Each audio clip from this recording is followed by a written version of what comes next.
नेताजी युवक संघर प्रतिष्ठा दिवस पालित भद्रक जिला चांदबाली ब्लॉक धामरा अंचलर करंजमाला पंचायत रे रमेश चंद्र बारिकଙ୍କ सभापतित्व नेताजी युवक संघर 20तम प्रतिष्ठा दिवस अनुष्ठित हो जाइछि। एही सभारे मुख्य अतिथि भाव जोग दैथिले सिद्धांत महापात्र, सम्मान्य अतिथि नुआपड़ा विधायक जय ढोलकिया, अन्य मंच अतिथि मानक मध्य नरहरि मल्लिक, प्रियरंजन जेना, त्रिदिवेश प्रधान, अतुल कुमार जेना, रुद्र महांती, देवेंद्र नायक, ज्योतिप्रकाश लेंका अन्य अतिथि माने जोग दैथिले। सभारे अंचलर समस्त युवक भाई माने हजार हजार संख्यारे जोग दैथिले। सभा परिचालना करथिले रमेश चंद्र बारिक। शेषरे समस्तंकु धन्यवाद अर्पण करथिले।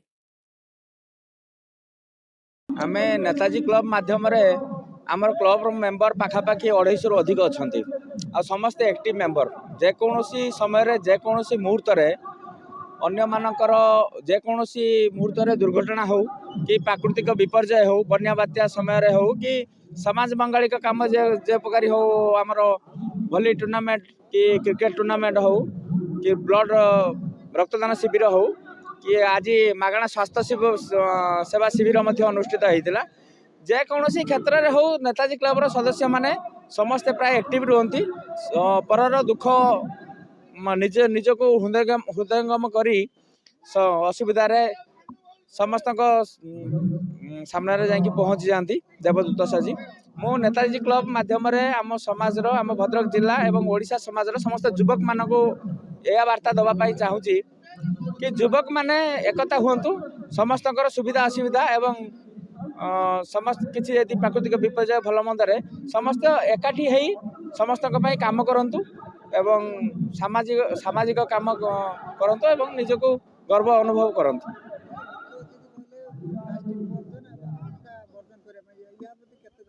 निश्चित भाव में आज आम मुख्य अतिथि सिद्धांत महापात्र आसीथिले।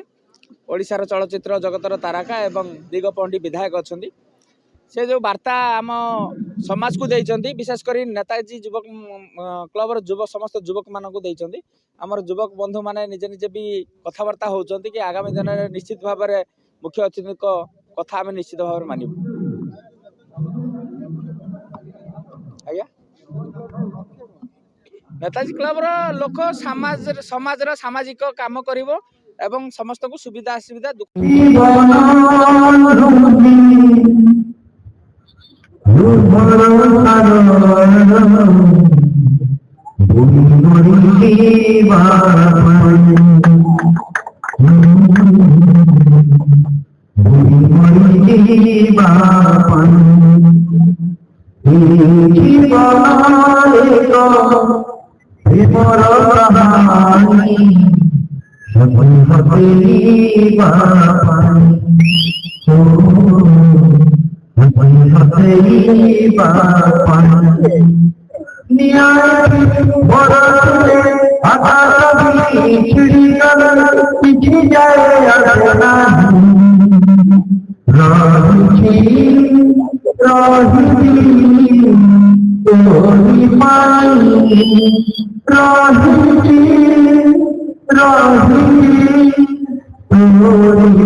विधायक सिद्धांत महापात्र जाके आम समस्ते छोट पिला कमेरू मूवी ने फिल्म इंडस्ट्री देखी आज बढ़ी एवं सम्मानित मत संगे सामने बचुवा ई महामारी प्रत्येक बुद्धिजीवी माँ मान के समस्त मो अंतर मोर जुहार जनाऊँ।